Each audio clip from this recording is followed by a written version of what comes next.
Hello guys, welcome back to my YouTube channel. My name is Tandiwe, and in today's video I will be talking about ABA, Applied Behavior Analysis.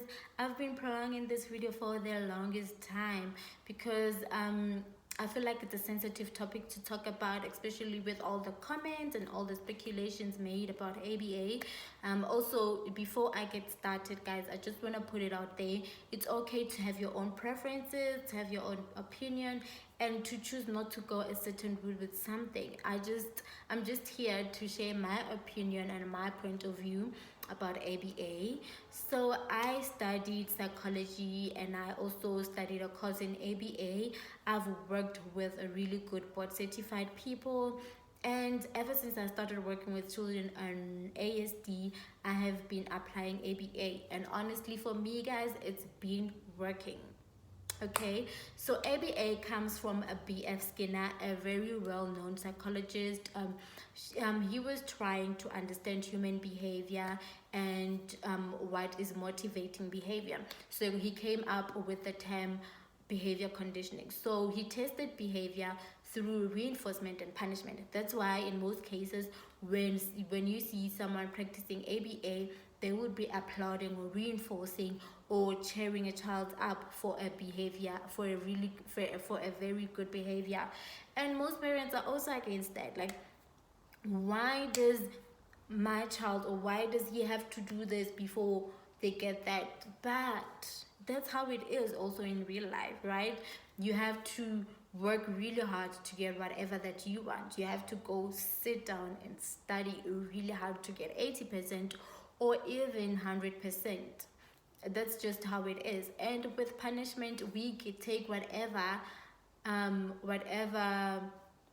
maybe anything that is motivating the behavior that we are trying to decrease. So sometime last month I posted a video of ABC, a 3-term contingency, and someone came at me, guys. She was like, most people don't like ABA anymore because it's causing trauma, what and whatever.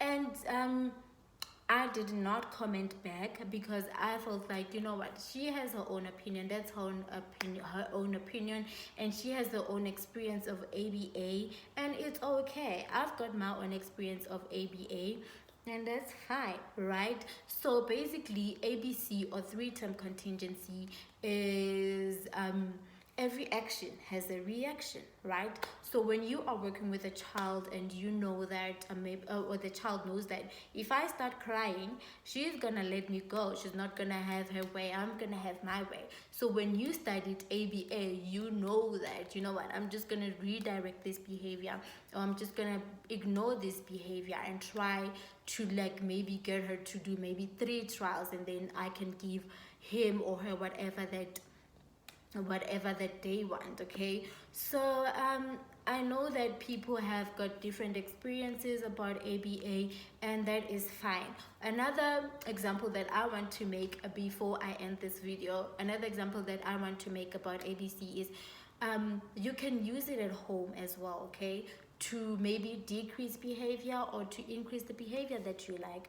Maybe for an example, you know that someone is coming to cut grass at home, and you know, we all know that children on ASD are sensitive to noise, and you know that your child might be having a behavior, or they might not be taking the noise that's happening outside very well.